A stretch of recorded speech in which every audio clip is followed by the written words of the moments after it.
In the latest development, US Envoy Steve Witkoff arrived in Moscow for talks with Russian President Putin aiming to end the Ukraine war.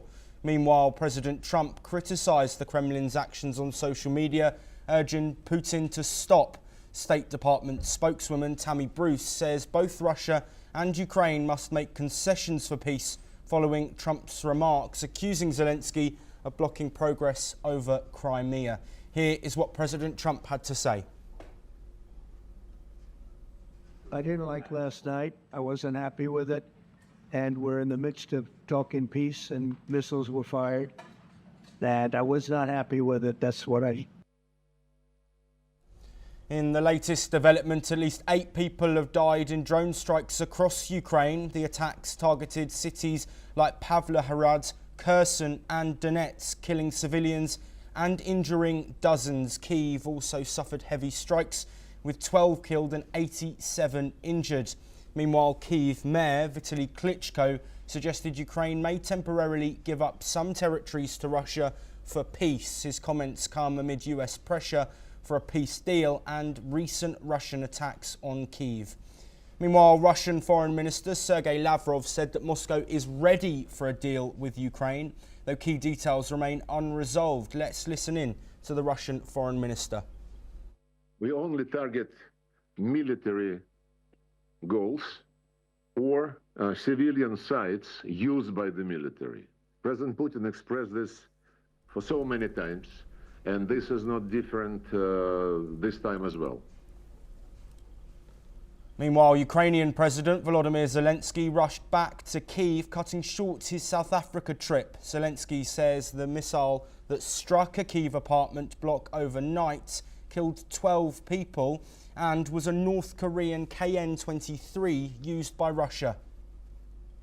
Well, joining us to discuss these developments is Glenn Grant, an ex-advisor and Defence Minister of Ukraine, joining us from Riga in Latvia. Glenn, thank you for joining us. Of course, we've had further strikes reported by Russian forces. This comes as Steve Witkoff arrives in Moscow to speak with Vladimir Putin. What do you expect will come from that meeting? Well, firstly, can I just, send my condolences to all those in the recent attack in India, and terrorism is terrible wherever it is, and you, as you know, my views on terrorism into Ukraine. It's interesting with Witkoff going again to Russia, because what we appear to have now is a negotiation between Russia and United States that does not include anybody else, and this is bizarre because you cannot have a negotiation about Ukraine without Ukraine, and you cannot have a negotiation that deals with the wider European problems without Europe. So Witkoff is going there with, you might say, with only half a deal, and the big thing that they've been talking about is getting agreement that Crimea belongs to Russia, which is an absolute no-no for Ukraine. They cannot accept that. The whole nobody in the country would accept it. Any more than India would accept a slice of India being taken away. So we're in a challenging time at the moment. Glenn, I want to look at a comment that Donald Trump made overnight for us, of course, yesterday in America. He said he has told Vladimir Putin to stop making the statement on his Truth Social platform. Does he need to do more, and does he need to say more than just stop, given the persistent strikes we're seeing on Ukraine, arguably on Ukrainian civilians, which is something Russia has persistently denied? Yeah, well, I mean, Russia can deny it all it wants, but the truth is there. You just see that every day that their strikes are hitting civilian buildings, hospitals, and schools, and this is a deliberate policy. This is not something that is by accident, which they seem to prevent. And even Trump said, "Oh, one of them was a mistake in Kryvyi Rih." Well, it wasn't a mistake.